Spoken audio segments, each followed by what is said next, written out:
नमस्कार विद्यार्थियों, आज हम गणित, शिक्षण शास्त्र, मैथ्स, पेडागोगी का अगला वाला पॉइंट डिस्कस करने वाले हैं जो हमारे पास यहाँ पर एग्जामिनेशन पॉइंट ऑफ व्यू से मोस्ट इम्पोर्टेंट की श्रेणी में जाता है।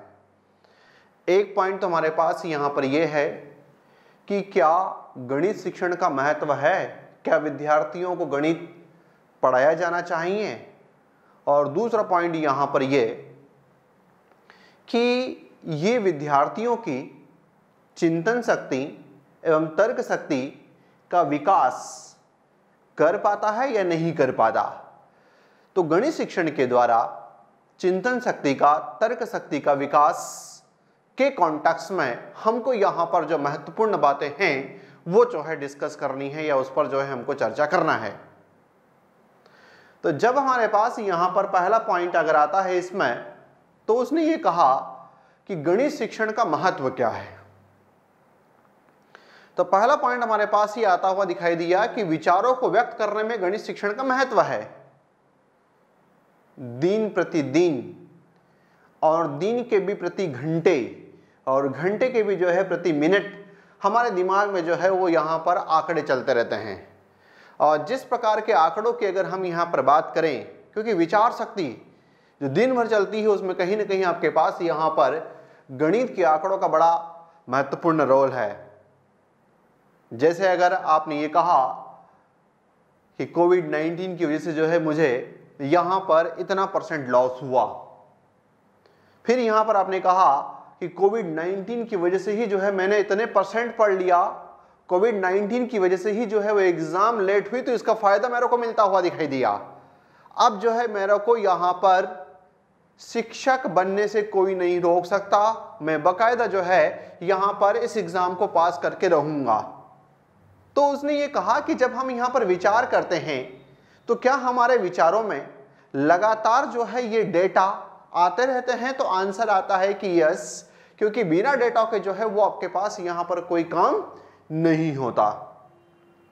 दूसरी बात जो है हमारे पास यहां पर आती हुई दिखाई देती है कि दैनिक जीवन में, जब अगर हम यहां पर दैनिक जीवन की बात करते हैं तो हमारी दिन भर की दिनचर्या की बात करते हैं। दिनचर्या की बात अगर करते हैं, मम्मी ने अगर कहा कि घर से जाकर के बाजार से कुछ वेजिटेबल्स ले आओ और वहां पर कितने किलो ले आओ, कितने की ले आओ, जब अगर हमारे पास यहाँ पर इस प्रकार की अगर चर्चाएं होती है तब भी हम यहाँ पर कहते हैं कि आंसर यस, दैनिक जीवन में जो है इसका बहुत ऐसे उपयोग होता हुआ दिखाई देता है। फिर यहाँ से जब आगे की तरफ बढ़ते हैं तो उसने कहा मनोविज्ञान में, तो शब्द आया कि अरे यार मनोविज्ञान में कैसे हो सकता है। जब हमारे पास यहाँ पर बात आई कि मनोविज्ञान में कैसे हो सकता है, अब यहाँ पर अगर आपके पास मनोविज्ञान की बात की जाती है तो आपके पास डेटा ही डेटा है। जब अगर आपने विद्यार्थियों का उपलब्धि परीक्षण लिया, उपलब्धि एक प्रकार का साइकोलॉजिकल वेरिएबल, यदि आप विद्यार्थियों की सृजनात्मकता का परीक्षण करना चाहते हैं, यदि विद्यार्थियों की अभिवृत्ति और अभिक्षमता के डेटा कलेक्शन करना चाहते हैं, यदि विद्यार्थियों का एंजाइटी लेवल, फ्रस्ट्रेशन लेवल का डेटा कलेक्शन करना चाहते हैं, यदि विद्यार्थियों की इमोशनल इंटेलिजेंस, पर्सनालिटी के डेटा इकट्ठा करना चाहते हैं, तो इन सब जगह जो है वो गणित का महत्व है। तो आंसर आता है कि यस। क्यों? क्योंकि वहां से हमको जो डेटा आएगा उसको हम यहां पर किसी न किसी प्रकार की सांख्यिकी पद्धतियों से, मैथमेटिक्स के कॉन्टेक्स्ट में उसको कन्वर्ट करके जो है हम यहां पर बताने का प्रयास करेंगे कि यदि अगर हमारा भारतीय समाज है तो इस भारतीय समाज में पर्सनालिटी के कॉन्टेक्स्ट में हमारी इस कक्षा में इतने बच्चे जो है वह इंट्रोवर्जन में गए और इतने जो है वह एक्सट्रोवर्जन में गए। उसी प्रकार से यदि हमारे पास यहां पर अगर बात आती हुई दिखाई दे इंटेलिजेंस की, तो हम कहते हैं कि हाँ ये हाई इंटेलिजेंस वाले हैं, ये एवरेज हैं और ये एवरेज से भी बिलो हैं। तो इसके लिए आपने किसका सहारा लिया? इसके लिए जो है हमने यहां पर लिया डेटा का, और वो डेटा जो है वो वहां पर कौन से थे, तो साइकोलॉजिकल वेरिएबल से रिलेटेड थे। तो इसलिए हम यहां पर कह सकते हैं कि हाँ गणित विषय में भी जो है इसका जो गणित विषय है उसका भी यहां पर साइकोलॉजी के कॉन्टेक्स्ट में, मनोविज्ञान के संदर्भ में भी इसका महत्व आता हुआ दिखाई देता है।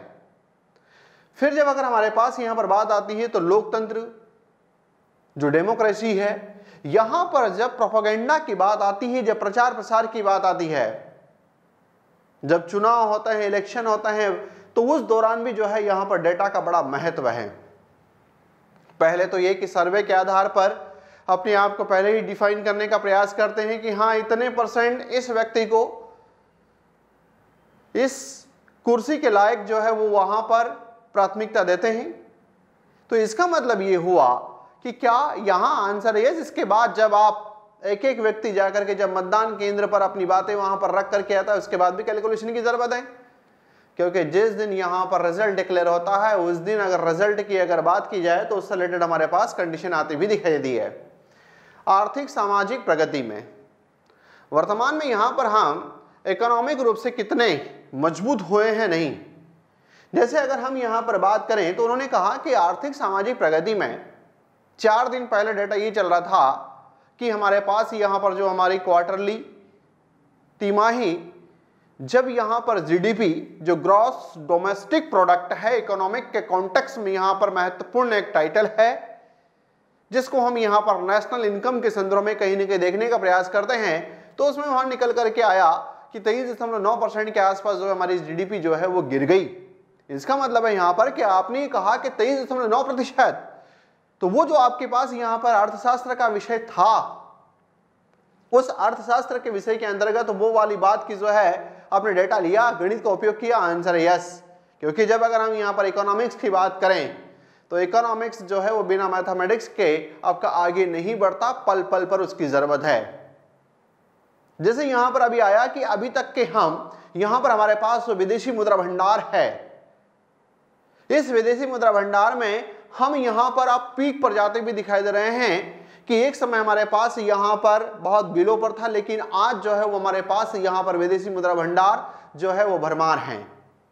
तो इसका मतलब है कि हमने इसमें कहा कि 304 बिलियन 504 बिलियन डॉलर के आसपास जब अगर हम बात करते हुए दिखाई दे तो इतनी ऊंचाइयों पर गए। तो ये जो डेटा लिया, क्या ये डेटा हमारे पास यहां पर जो है वो कहां से उठाया? तो आंसर आया कि गणित से, और गणित से उठाने के बाद में जो है वो उसका कहीं ना कहीं कोरिलेशन आपके पास आता हुआ दिखाई देता है।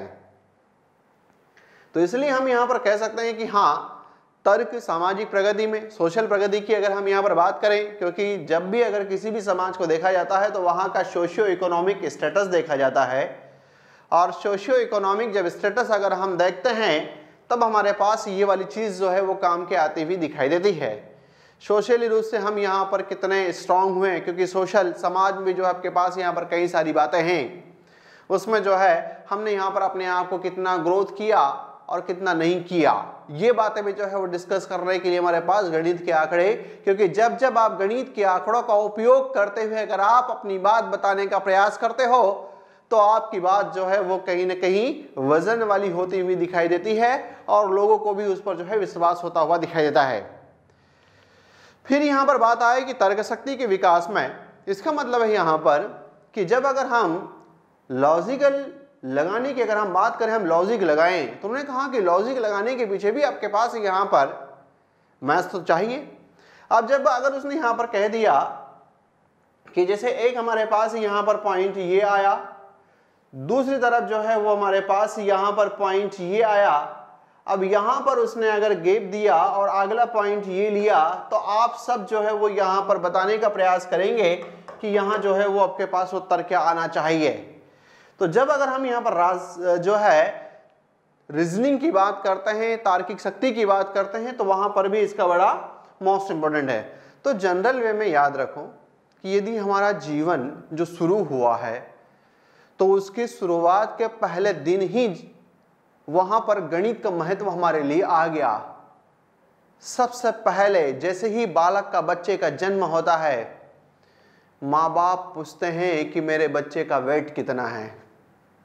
डॉक्टर ने कहा कि 2.5 kg, 3.1 kg। जब इस प्रकार का यहाँ पर डेटा देना चालू हुआ, इसका मतलब ये होता हुआ दिखाई देता है कि आपके उस दिन से लेकर के आपके अंतिम समय तक जीवन की जितनी आपके पास यहाँ पर सीढ़ियां हैं, वो सीढ़ियां जो है बिना गणित के आगे बढ़ती हुई नहीं दिखाई देती।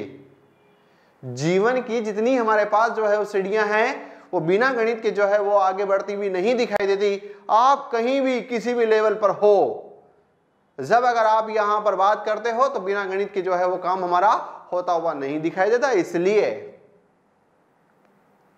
गणित का जो महत्व है उसको नैरो कॉन्टेक्स्ट में, या जो ये 6, 7, 8 पॉइंट जो हमने डिस्कस कर लिए, केवल इसके कॉन्टेक्स्ट में यहां पर लेकर के जो है वो आप अपने आप को यहां पर नैरो न करें। क्योंकि हम यहां पर यहां से अगर निकल जाएं अंतरिक्ष की दुनिया के लिए, हम फिजिक्स में निकल जाएं, हम केमिस्ट्री में निकल जाएं, हम बायोलॉजी में निकल जाएं, हम यहां पर ये जब अगर एस्पेक्ट्स को लेने की अगर बात करते हैं तो इन सब ही एस्पेक्ट में आपके पास यहां पर इंजीनियरिंग की दुनिया हो, मेडिकल की दुनिया हो, लॉ की दुनिया हो, या फिर आपके पास यहां पर प्रबंधन की दुनिया हो, इन सब जगह ही जो है वो आपके पास यहां पर गणित का महत्व है।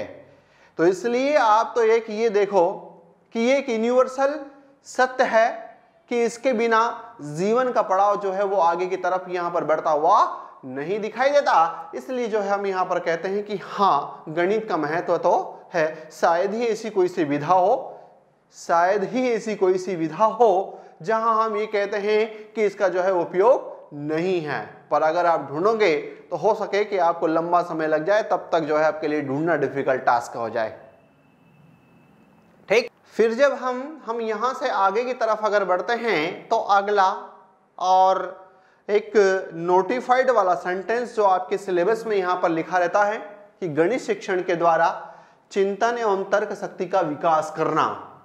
तो गणित शिक्षण के द्वारा चिंतन एवं तर्क शक्ति का विकास करने का मतलब क्या है, या इस किस प्रकार के प्रश्नों का यहां पर सामना करना पड़ेगा। तो उसने यहां पर कहा कि सबसे पहला पॉइंट आपके पास है शिक्षण। तो जब भी अगर यहां पर टीचिंग की बात आती है तो टीचिंग का जो है वो सबसे बड़ा मेन पर्पज ये होता हुआ दिखाता है कि इसलिए शिक्षण कार्य किया जाता है कि जो अपने उद्देश्यों को, जो सामने हमारे पास लर्नर बैठा हुआ है, जो हमारे उद्देश्यों को प्राप्त करना चाहता है, उसके लिए जो है एक ही कैटेलाइजर का काम करता है, एज मोटिवेटर का काम करता है। और इस कैटेलाइजर या मोटिवेटर, ये जो है आपके पास यहाँ पर मोटिवेशन के कारण ही विद्यार्थी जो है वो चाहता है कि हाँ, मैं भी जो है यहाँ पर इन उद्देश्यों को प्राप्त करने में सफल हो सकता हूँ। फिर उसने यहाँ पर बात कही कि जो है गणित शिक्षण द्वारा चिंतन शक्ति एवं तर्क शक्ति का विकास। तो कम से कम हमारे पास यहाँ पर चिंतन शक्ति, तर्क शक्ति का विकास करने की बात आए तो ये चिंतन का मतलब क्या, ये तो हम जाने। चिंतन को हम यहाँ पर देखें तो सही कि क्या होता है। तो उसने कहा कि जो भी हमारे पास अवधारणाएं होती हैं, जो भी हमारे पास अजम्पशंस हैं, जो भी हमारे पास संकल्पनाएं हैं, तो इन अवधारणाओं का, इन संकल्पनाओं का, इन नियमों का, इन सिद्धांतों का आदि से जुड़ी हुई जो हमारे पास यहाँ पर मानसिक बातें होती हैं, जो हमारे पास यहाँ पर मानसिक प्रक्रियाएं होती हैं, उन मानसिक प्रक्रियाओं को हम यहाँ पर जिस नाम से जानते हैं किसी समस्या के समाधान करने के संदर्भ में, उसे हम यहाँ पर क्या कहते हैं। तो उसने यहाँ पर कहा कि हम उसे चिंतन कहते हैं। उसने कहा कोई अवधारणा हो, कोई सूत्र हो, कोई सिद्धांत हो, कोई नियम हो, कोई प्रिंसिपल हो आदि से जब संबंधित जब हम संकल्पनाओं का उपयोग यहाँ पर किसी समस्या के समाधान के लिए करते हुए दिखाई देते हैं, तो उसे जिस नाम से जानते हैं वो हमारे पास यहाँ पर क्या कहलाता है। तो उसने कहा कि उसे हम यहाँ पर चिंतन के नाम से जानते हैं। फिर दूसरी बात ये आती हुई दिखाई दी कि मानसिक क्रिया है ये। तो मानसिक क्रिया का जो ज्ञानात्मक पहलू है, अब यहाँ पर ज्ञानात्मक, भावात्मक और क्रियात्मक 3 पहलुओं की हम यहाँ पर अकॉर्डिंग टू बेंजामिन ब्लूम के अनुसार जब बात करते हैं तो उसने कहा कि मानसिक क्रिया का ज्ञानात्मक पहलू। तो ये मानसिक क्रिया का जो ज्ञानात्मक पहलू है, इस ज्ञानात्मक पहलू को हम यहाँ पर जिस नाम से जानते हैं वो क्या कहलाता है, उसे हम यहाँ पर चिंतन कहते हैं। अब मानसिक क्रिया मतलब आपका मेंटल एबिलिटी, क्योंकि सबसे ज्यादा जो है जरूरत इसी की होती हुई दिखाई देती है। फिर यहां से जब आगे हम बढ़ते हैं तो इसकी बात आती है विशेषताओं की। तो उसने ये कहा कि चिंतन के लिए समस्या की जरूरत होती है। मतलब जब भी अगर हम यहाँ पर थिंकिंग वाली प्रोसेस में आते हैं तो उन्होंने कहा कि सबसे पहला पॉइंट तो हमारे पास कहीं ना कहीं थिंकिंग तो हो, चिंतन तो हो।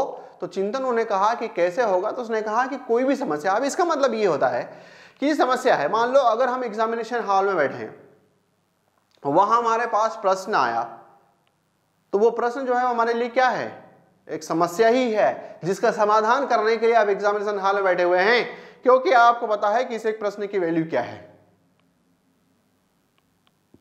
फिर अगर हम यहां से दूसरी बात करते हैं तो उसने कहा कि चिंतन में कहीं ना कहीं पिछले अनुभव जो है वो शामिल होते हैं। सीधी सी बात है, आपका जीवन का जो एक्सपीरियंस होता है वो जो है वहां पर चिंतन की प्रक्रिया में काम में आता है। जब अगर आप एग्जाम में जाने से पहले प्रश्नों का अभ्यास करते हैं तो प्रश्न के जो अभ्यास हैं वो आपको कहीं ना कहीं चिंतन प्रक्रिया से जोड़ने का काम करते हैं और उस प्रश्न का उत्तर दिलवाने के लिए जो है वो आपकी मदद करते हैं। तो हमारे पास यहां पर तीसरा पॉइंट ये आया कि हर चिंतन का उद्देश्य समस्या को सुलझाना होता है। जब भी अगर हम यहां पर चिंतन की प्रक्रिया में जुड़े हों तो इसके पीछे एक न एक टारगेट तुम्हारे पास आता हुआ दिखाई देता है। क्या? तो उसने ये कहा कि ये आता हुआ दिखाई देता है कि हाँ, हम इसलिए तो थिंकिंग कर रहे हैं, हम क्यों सोच रहे हैं, क्यों विचार कर रहे हैं, हम इसलिए कर रहे हैं ताकि हमारी जो समस्या है उसका समाधान हो जाए।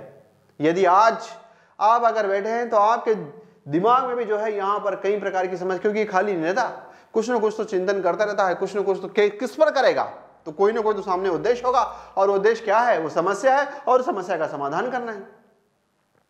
फिर जब अगर हम यहां पर बात करते हैं तो उन्होंने कहा कि जब भी अगर हमारे पास चिंतन होता है तो उन्होंने कहा कि सामने कोई ना कोई तो लक्ष्य होना चाहिए।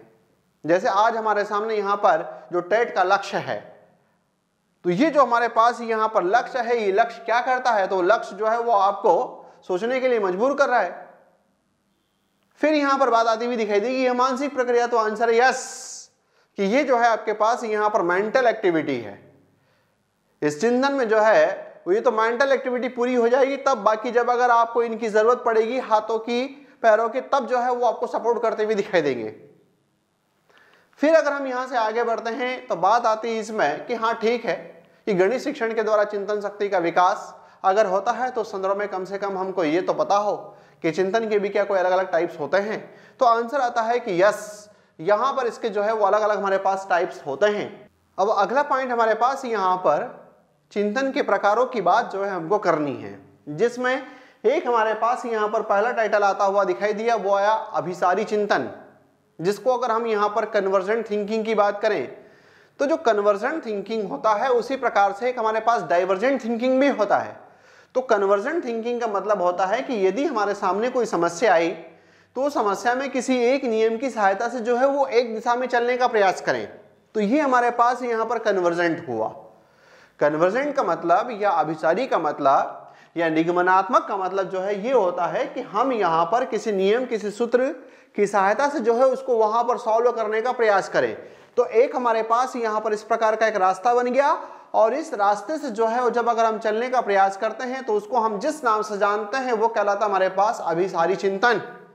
उसको जो है हम यहां पर कन्वर्जेंट थिंकिंग के नाम से जानते हैं। लेकिन इसका वाइस वर्सा अगर देखा जाए तो एक हमारे पास डाइवर्जेंट थिंकिंग होता है। इसका एक वाइस वर्सा जो है वो एक हमारे पास डाइवर्जेंट थिंकिंग होता है। और डाइवर्जेंट थिंकिंग में हम क्या करते हैं तो एक साथ जो है वो अनेक दिशाओं में सोचने का प्रयास करते हैं। कन्वर्जेंट थिंकिंग में हमने यहां पर कन्वेंशनल फॉर्म से एक जो है दिशा में जाने का प्रयास किया। जब हम इसका अपोजिट वाला एक और लें तो उसको हम जो है यहां पर जिस नाम से जानते हैं वो हमारे पास यहां पर क्या कहलाता है, उसको डाइवर्जेंट थिंकिंग के नाम से हम जानते हैं, जो कि यहां पर आपको हेडिंग के रूप में नहीं है। हेडिंग के रूप में मैंने यहां पर जो लिखा हुआ है वो मेरे पास यहां पर अभिसारी चिंतन अर्थात इसका अंग्रेजी है आपके पास यहां पर कन्वर्जेंट थिंकिंग, उसकी बात करते हुए दिखाई दे रहे हैं। फिर जब अगर हम यहां से आगे की तरफ बढ़ते तो उसने कहा सृजनात्मक चिंतन, क्रिएटिव थिंकिंग, यह हमारे पास यहां पर आता हुआ दिखाई दिया इंडक्टिव थिंकिंग। तो ये क्रिएटिव थिंकिंग क्या, सृजनात्मक चिंतन क्या? तो जब अगर हम यहां पर मौलिक परिणाम, जो कहीं ना कहीं हम अभी यहां पर डाइवर्जेंट थिंकिंग की बात कर रहे थे, वो आइडिया जो हमारे पास है और किसी के पास नहीं है, वो आइडिया जो हमारे पास है वो किसी के पास नहीं है, तो वो वाली जो बात हमारे पास आती हुई दिखाई देती है वो है आपके पास रचनात्मकता। और क्या हम यहां पर किसी समस्या को जो है सुलझाने के लिए या किसी लक्ष्य को प्राप्त करने के लिए क्या हमारे पास यहां पर कुछ यूनिक आइडिया होना चाहिए? आंसर तो यही यस, क्योंकि बिना यूनिक आइडिया के जो है, बिना यूनिक आइडिया के आप यहां पर इस कंपटीशन की दुनिया में यदि सफल होने की अगर बात करोगे तो कहीं ना कहीं पीछे रहते हुए दिखाई दोगे, यदि आपके पास कुछ थोड़ा सा लिंक से अलग नहीं है तो ये बात हमारे पास यहां पर आती हुई दिखाई दी। इसलिए उसने कहा कि यहां पर हम ये जो सृजनात्मक चिंतन है इसको आगमनात्मक चिंतन भी हम यहाँ पर कहते हैं। और इसमें हमारे पास यहाँ पर कई सारे एग्जाम्पल्स आते हैं और फिर जो है हम यहाँ पर किसी समस्या का समाधान करने का प्रयास करते हुए दिखाई देंगे। फिर हमारे पास यहाँ पर नाम आया आलोचनात्मक चिंतन का।